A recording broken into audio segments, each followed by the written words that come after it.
মায়ের ফোন থেকে ফেসবুক মেসেঞ্জারটা আবার অন করেছিলাম বেশ কয়েকদিন পর। মেসেঞ্জার খুলে তো আমি অবাক। বাপরে বাপ, কত ভালোবাসি, কত দরদি, কত শুভাকাঙ্ক্ষী লোকজন।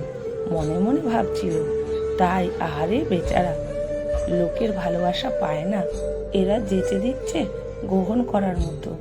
লোকটাই তো নেই, থাকবেই বা কি করে? আমার মা তো মেসেঞ্জারে কিছুই বোঝে না। যে বোঝে না তাকে মেসেজ করে একটা চ্যাংড়া ছেলে লিখেছেন, হাই কিউটি, কেমন আছো?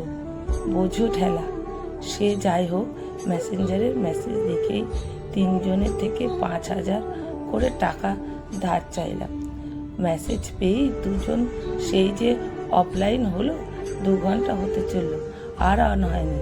মেসেজ দেখে কোমায় চলে গেছে মনে হয়। একজনকে তারপর লিখলাম, এই কোথায় গেলে গো? আহারে, ঘরে নেই নুন, ছেলে বলে মিঠুন। প্রোফাইলে যে মালিক তার নাম আসলে মিঠুন। মিঠুন কাকুর প্রোফাইল লক।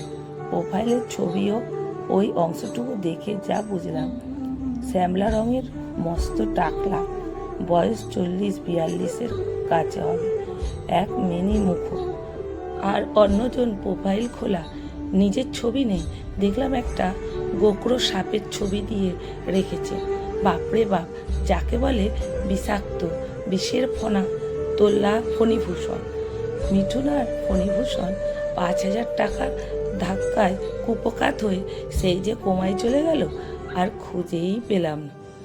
আর যে রয়ে গেল 3 নম্বর ব্যক্তি, তিনি দরদি উত্তম কুমার, নাম উত্তম মণ্ডল।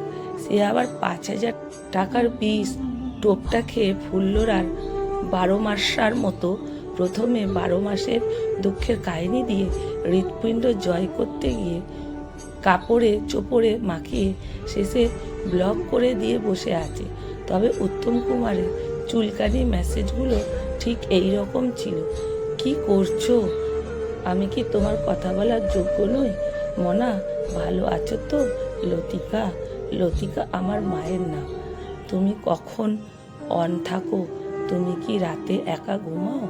একা ঘুমোতে ভয় করে না? তোমাদের ঘরে এসি আছে? তুমি কি বয়ফ্রেন্ডের সাথে বিজি আছো? আমার সাথে কথা বলতে তোমার কি ইচ্ছে হয় না? ইত্যাদি ইত্যাদি।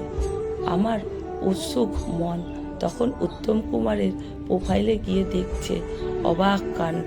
বাড়িতে বছর 40-এর একটা নিজের বউ আছে, 10-12 বছরের একটা মেয়ে আছে। তারপরেও এই সব। উত্তম কুমার তার 5,000 টাকার ধাক্কা নিজের দুঃখের কথা শোনাচ্ছে। আমি থাকতে না পেরে লিখলুম, উত্তমদা, ঘরে তো তোমার 2 মেয়ে আছে, একজন তোমার শ্বশুরের মেয়ে আর একজন তোমার নিজের মেয়ে। যে সময়টা এখানে দিচ্ছ সেটা ওখানে দাও। তোমার এইসব ক্রিয়াকলাপ জানতে পারলে শ্বশুরের মেয়েটাও পালাবে। তারও ওপরে দিনকাল ভালো না। পশ্চিমবঙ্গে এখন নতুন সরকার এসেছে, সকালে এক খবর তো বিকেলে আর এক। তাই পুরনো স্বভাব না ছাড়তে পারলেও খুব মুশকিল। সুখে তো আছো, ভূতের কিল খেয়ে লাভ আছে? কি জানি কি হলো, ব্লক করে দিল গা। হরে কৃষ্ণ। কলমে সরজিৎ ঘোষ, পাঠে অনিতা ভট্টাচার্য।